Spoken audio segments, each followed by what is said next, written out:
you need to have a fight with your real enemies, because most of the times they are distractions. They are, we are territorial beings. We have, we live to fight. We live for a fight most of the times, because every day is a fight. And because every day it's a fight and we are fighting for territory, those that are trying to displace us, those that are trying, life, you will find that always there is somebody, some entity in the spiritual realm or in the physical realm, always something or somebody trying to displace you, trying to take your place, trying to get you out, trying to, get you out of the game. You see, we live for a fight, and you will fight every day. You're fighting for your very, to get happy in this life. Happiness alone, it's a fight. To get money every day is a fight. To get a job is a fight. To be at peace is a fight. To live well with your family, it's a fight. There are forces you got to fight that are trying to steal the happiness away from you. It is a fight. And because it is a fight, every day you got to understand who your real enemies are. Because every time or any time you don't understand who your real enemy is, what happens is that you start to fight non-entities. And I'll give you an example that happens with the Israelites in the wilderness. They were supposed to go and occupy the promised land. And I know you can relate because you have promise. You have a promise in your life to attain a certain objective. Okay. So the land that flows with milk and honey is where they're supposed to go. But instead of going there, they start to not want to go there because they have a bad report. They hear there are giants there. You see, giants are good. Anywhere you see a giant, anywhere you see a giant of a problem, anywhere you see a giant of a challenge, standing in your way or on your way, where there is in between you, there is a giant. Behind the giant is milk and honey.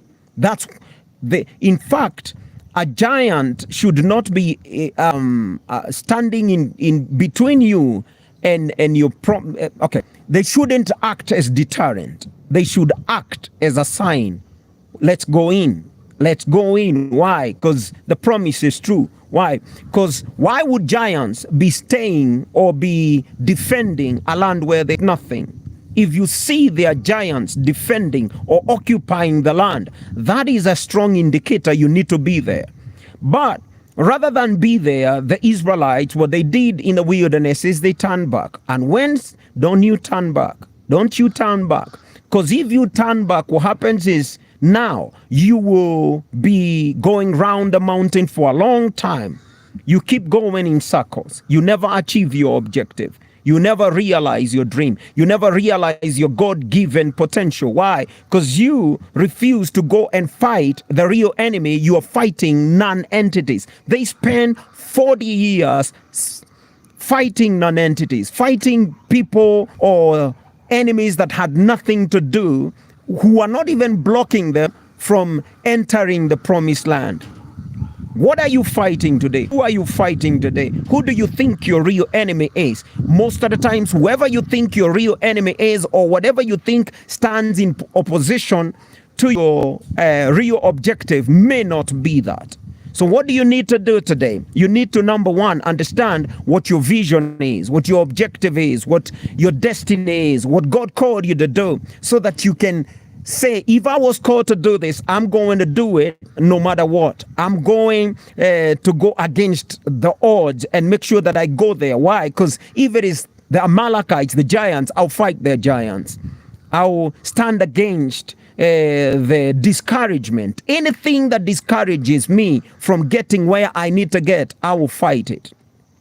You see, today I pray for you that you may be able to get to gather the guts, they call it the gumption, the tenacity, the mindset, the attitude, and the sheer will it takes to go for your dreams, to go for what it is that God called you to do, and to fight the real giants, to fight the real enemies, to fight who is your enemies.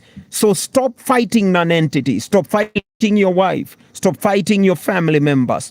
Stop fighting your business, partners. Stop fighting yourself. Sometimes you go inside of yourself and you start to fight yourself.